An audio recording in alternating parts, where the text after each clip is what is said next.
Hello guys, welcome back. हम आ गए DevSecOps की सीरीज पार्ट नंबर 11 के ऊपर। लास्ट वीडियो में हमने डिस्कस किया था स्ट्राइड के बारे में, जिसमें हमने डिस्कस किया था व्हाट इज एस। इस वीडियो में हम डिस्कस करने जाएंगे व्हाट इज टी।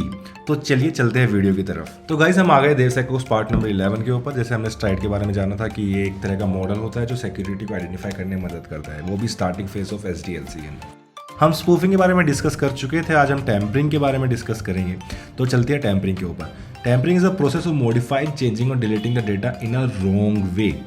तो इसका बेसिक सा एग्जांपल मैं आपको देता हूँ कि आपने टेम्पर्ड ग्लास देखा होगा फ़ोन के ऊपर। वो किस चीज़ के लिए काम आता है? वो उसे प्रोटेक्ट करने के लिए आता है, टेम्पर्ड ग्लास।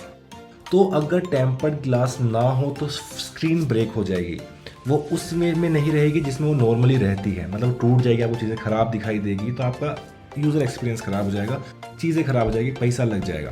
ठीक है, तो चीज़ों को ब्रेक होने से बचाने के लिए ही टैम्परिंग को भी चेक किया जाता है कि टैम्पर हो सकता है नहीं हो सकता।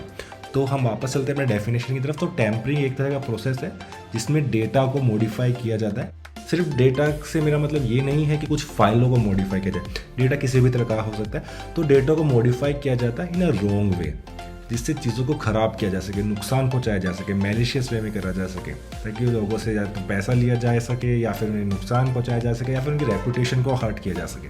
तो चलिए चलते हैं आगे की तरफ। यहाँ पे हम डिस्कस करेंगे टैम्परिंग के एग्जाम्पल की tampering the database. Tampering the database को समझने के लिए हम चलते थोड़ा सा यहाँ पे।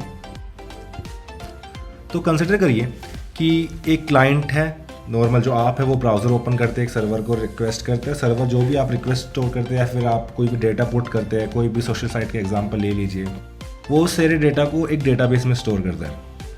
या फिर आपके यूज़र नेम पासवर्ड का एग्जांपल ले लीजिए, वो उसको डेटाबेस में स्टोर करता है। या फिर कोई भी आप फाइल अपलोड करते हैं, वो भी उसे डेटाबेस में स्टोर करता है। ओके, ये डेटाबेस S3 बकेट भी हो सकती है। नॉर्मली मैं डेटाबेस कह रहा हूँ कि S3 बकेट भी हो सकती है अगर आप फाइलों की बात करें तो कुछ भी एग्जांपल लेके चल लीजिए। यहाँ पे हम एग्जांपल लेके चलते हैं यूज़र नेम और पासवर्ड का।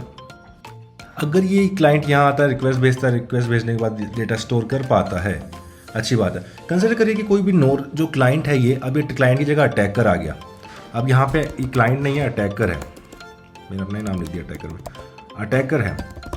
तो अटैकर आता है, अगर वो जाता है और रिक्वेस्ट भेजता है और इसके डेटाबेस में, इसके बाद डेटाबेस में इसके यूज़र नेम और पासवर्ड को चेंज कर पाता है, तो वो मतलब ये है कि वो उस फाइल को टैम्पर कर पा रहा है। तो ये होता है कि डेटाबेस का टैम्पर करना, database tampering of the database. कि एक अनऑथेंटिकेटेड बंदा आया, अटैकर आया, उसने जाके किसी और की चीज़ों को टैम्पर कर दिया, उसकी और की चीज़ों को मॉडिफाई कर दिया, अपडेट कर दिया, क्रिएट कर दिया, डिलीट कर दिया, कुछ भी कर दिया। तो वो हो गया टैम्परिंग ऑफ द फाइल्स। जो नेक्स्ट एग्जाम्पल हम डिस्कस करेंगे वो है टैम्परिंग ऑफ लॉग फाइल्स। तो जो ये मैंने दिखाया आपको प्रोसेस, ये जो पूरा प्रोसेस है कि किस क्लाइंट ने रिक्वेस्ट भेजी, कौन से सर्वर पे गई और कहाँ डेटाबेस में क्या एंट्री हुई, ये पासवर्ड तो नहीं स्टोर करके, वो सारी चीज़ें लॉग फाइल्स में स्टोर होती है। ऑल्दो पासवर्ड और क्रिटिकल इन्फॉर्मेशन लॉग फाइल्स में स्टोर नहीं करते, कभी कभी हो भी जाता है, ये ओवाप्स की एक और वल्नरेबिलिटी है। तो ये जो लॉग फाइल्स होती है, ये सबसे सेफ रहनी चाहिए। AWS भी आपको रिकमेंड करता है कि आपकी लॉग फाइल्स किसी को भी अवेलेबल नहीं होनी चाहिए। अगर कोई भी अटैकर आके इनको लॉग फाइल को टैम्पर कर पाता है, अटैकर से ही, सिर्फ अटैकर से लिमिटेड नहीं है, कि कंसिडर करिए कि एक ऑर्गेनाइजेशन में 50 बंदे हैं जिसमें सिर्फ 5 लोग ही हैं जो सर्वर को मेंटेन करते हैं।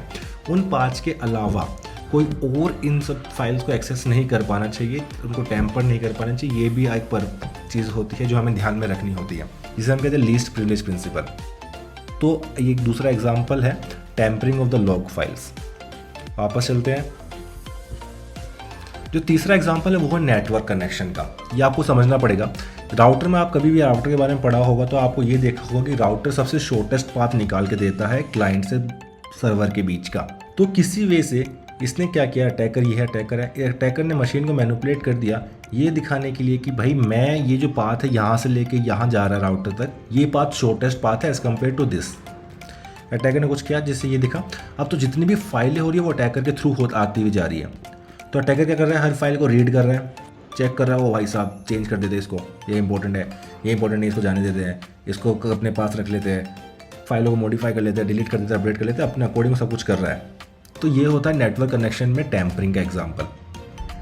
तो जो नेक्स्ट टॉपिक है वो है सर्वर। तो सर्वर से मेरा मतलब ये है कि सर्वर को हमने मॉडिफाई कर दिया, सर्वर को टैम्पर कर दिया इस वे में कि सर्वर हमारी रिक्वेस्ट को उस वे में प्रोसेस नहीं कर रहा जिस वे में नॉर्मली प्रोसेस करना चाहिए।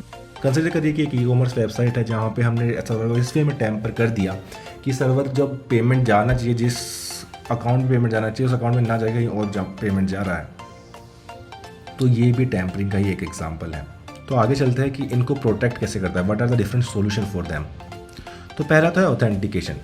इससे मेरा मतलब ये था कि जिस डायग्राम पे हमने देखा कि एक नॉर्मली कोई भी अटैकर आके बीच में लोग फाइल्स को वो कर पा रहा है, डेटाबेस को टैम्पर कर पा रहा है, वहाँ पे हम अगर ऑथेंटिकेशन मैकेनिज्म लगा दे किसी भी प्रकार का कि जिस बंदे की ने जो फाइल स्टोर करी है वही बंदा दोबारा खुद को ऑथेंटिकेट करके उस फाइल को चेंज कर सकता है। इसका मतलब नहीं है कि अटैकर आया, दूसरा अकाउंट बनाया, वो ऑथेंटिकेट हो गया तो वो जाके चेंज कर पा रहा है, नहीं, कि जिस बंदे ने जो चेंज करी है वही ऑथेंटिकेट होके अगर डेटाबेस को चेंज करा तो चेंज हो पाएगा, वरना नहीं हो पाएगा।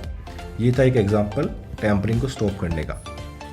दूसरा example follow least privilege principle, जो मैंने आपको बताया कि ये जो लॉग फाइल स्टोर हो रही थी, और 50 कंपनी की बंदों में कुछ 5 ही लोग हैं जिनको इसका एक्सेस है, वही सिर्फ इसको एक्सेस कर पाए और चेंज कर पाए। ऐसा ना हो कि बाकी के 45 बंदे भी लोग को इजीली चेक कर पा रहे, लोग को देख पा रहे क्या हो रहा है क्या नहीं हो रहा, और जाके किसी भी फाइल्स की परमिशन चेंज कर पा रहे, फाइल को चेंज कर पा रहे, फाइल को अपडेट कर रहे, डिलीट कर रहे। लोग फाइल के साथ कोई भी खिलवाड़ नहीं होनी चाहिए, ऐसा भी AWS पर रिकमेंड करता है कि अपने लोग फाइल को इतना स्टोर करें और लोग फाइल पर ऐसा परमिशन डालें कि वो कभी डिलीट ना हो पाए और ना कभी अपडेट हो पाए, वो हमेशा सेफ रहे। कल को आपका एक अकाउंट कॉम्प्रोमाइज़ भी हो जाता है ये वाला हिस्सा, तो आपके पास लोग्स हमेशा अवेलेबल रहने चाहिए ये चेक करने के लिए कि कहीं क्या गड़बड़ हुई थी और किसने करी थी। तो ये AWS रिकमेंड करता है। तो जो सेकंड पार्ट था वो था following the least privilege principle. इसका मतलब है कि सबके पास उतनी प्रिविलेज नहीं होनी चाहिए कि जो सब कुछ कर पाए। उसके बाद आता है एनक्रिप्शन। हम एनक्रिप्शन की बात क्यों कर रहे हैं, क्योंकि हमने ये बात डिस्कस करी नेटवर्क के बारे में कि ये जो कंप्यूटर है ये इसको डायरेक्ट पाथ तो ये था राउटर के पास, बट ये अटैकर ने इसको कंप्यूटर को इस तरीके से मैनिपुलेट कर दिया कि ये कंप्यूटर इधर से सारे पैकेट्स भेज रहा है और अटैकर सारे पैकेट्स देख पा रहा है। अगर हम इस सर्वर से जो भी पार्टिकल, जो भी पैकेट्स या फिर कुछ भी बाहर जाता है मैसेज वैसेज, उसको अगर एनक्रिप्ट कर दे तो ये अटैकर एनक्रिप्ट मैसेज लेने के बाद भी कभी उसे पढ़ नहीं पाएगा। ये होता है man in the middle attack. तो जो man in the middle attack क्या करता है कि कंप्यूटर ले लेता है, कंप्यूटर से यहाँ पे जाता है किसके पास, मैन के पास, और जाके राउटर को भेज देता है मैनिपुलेट करके। अगर हम इसको एनक्रिप्ट कर देंगे तो ये कभी उसको समझ नहीं पाएगा, क्योंकि उसे कभी वो डिकोड कर ही नहीं पाएगा, क्योंकि उसको कभी की होगी ही नहीं। जब उसके पास की नहीं होगी तो वो मैसेज को नहीं समझ पाएगा और उसे टैम्पर नहीं कर पाएगा। ये था आज का टैम्परिंग, स्ट्राइड का second part T। Next part में हम डिस्कस करने जाएंगे R के बारे में, जो है रेप्यूडिएटिंग। और ऐसे ही अमेजिंग वीडियोस के लिए आप मेरे चैनल को सब्सक्राइब करें, इस वीडियो को लाइक करें और अपने दोस्तों के साथ शेयर करें।